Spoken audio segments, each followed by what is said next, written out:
So let's get on with 2.8 for today, guys. Now remember, 2.8 is about solving for a specific variable.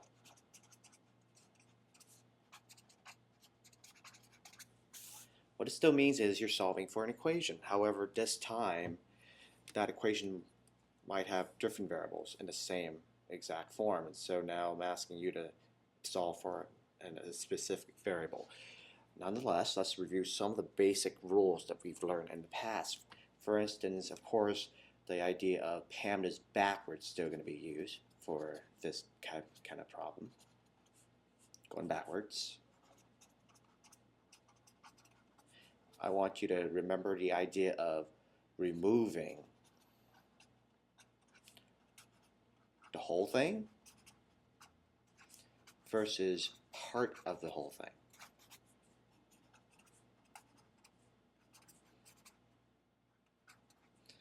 And last but not least, I want you to remember about the idea of like terms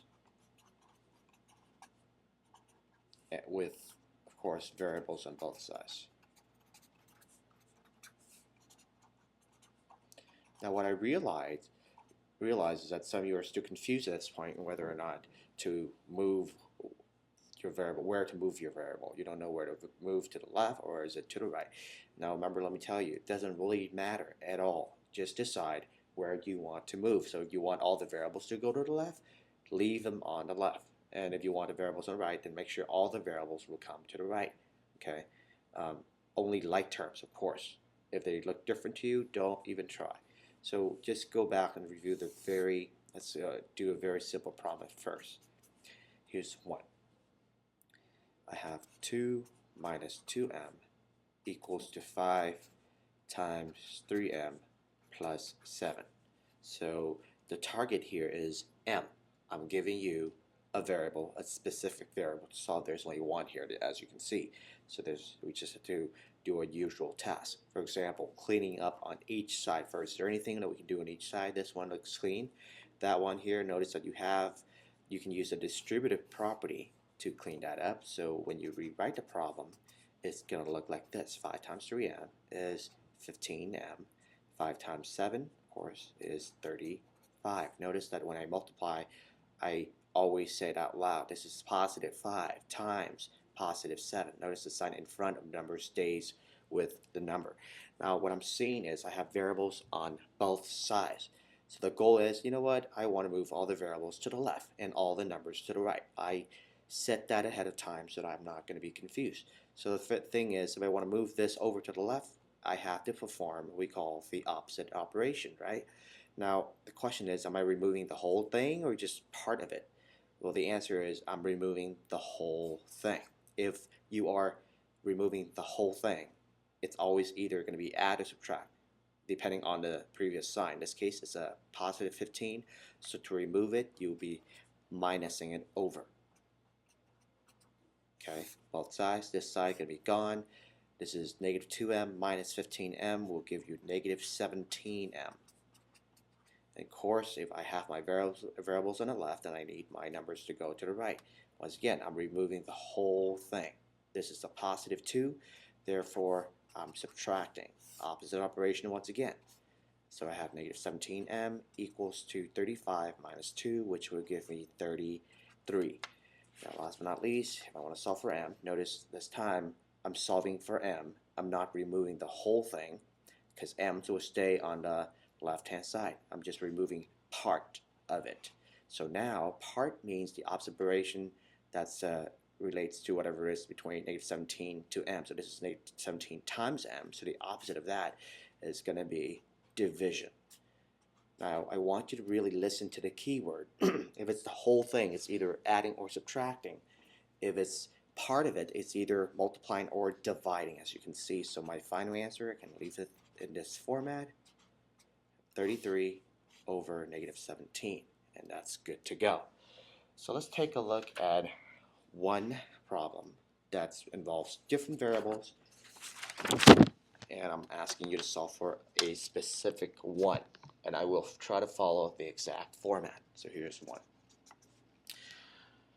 have k minus 2 over 5 equals to 11 times j.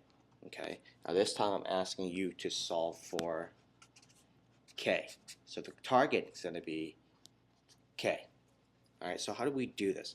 Remember, every time we have a target, we want that target to stay by itself on one side. Most importantly, we also want to check to see if we have any like terms that we need to combine over as well. Let's say I have some other k's here, I would definitely going to be moving it over. But so in this case, there's only one k. We're good to go.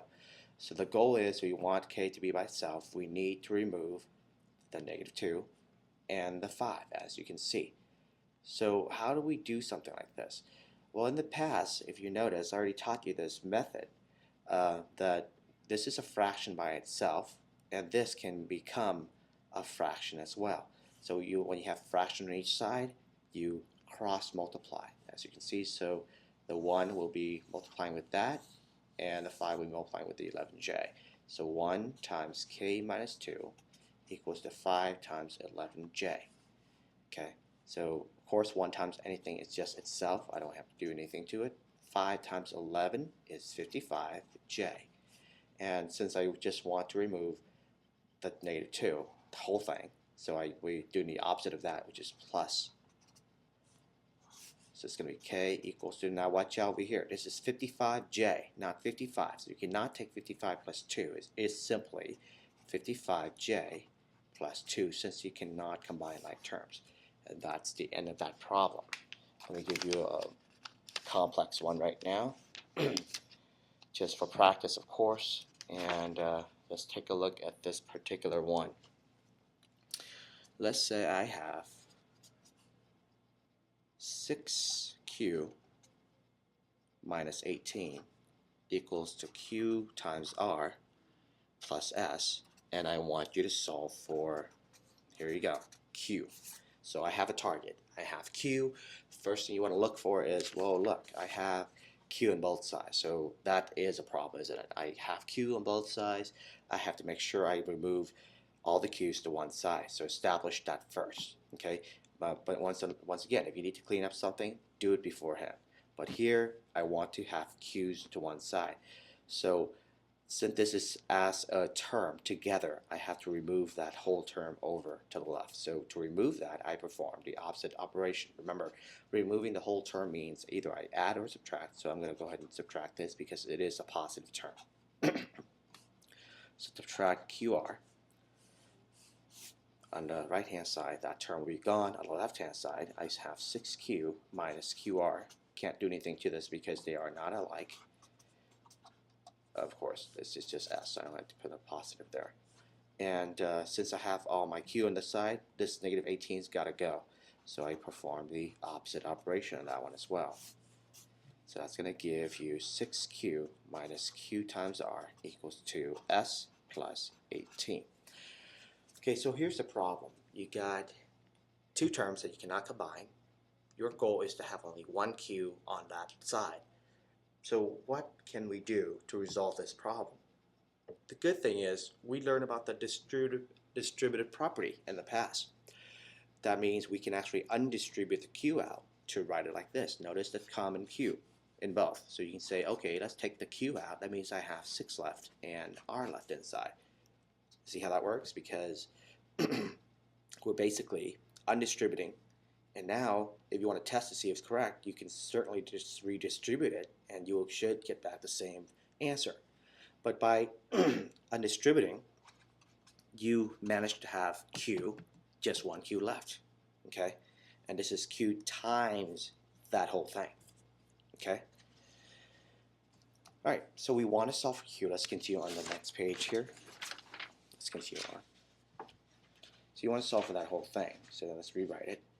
Q times 6 minus r equals to s plus 18. Now we want to leave q alone because q is going to be on the left hand side. We want to remove this. Now because this is considered to be actually the entire term, we are removing part of the term now. So this is q times that, and if we want to undo it, we have to divide it, that whole thing. See that? This is q times this whole thing. To undo it, dividing, opposite of multiplication. So now Q simply is going to be S plus 18 over S minus R. And there you have it, guys. We have Q isolated by itself, and that is our answer. Okay.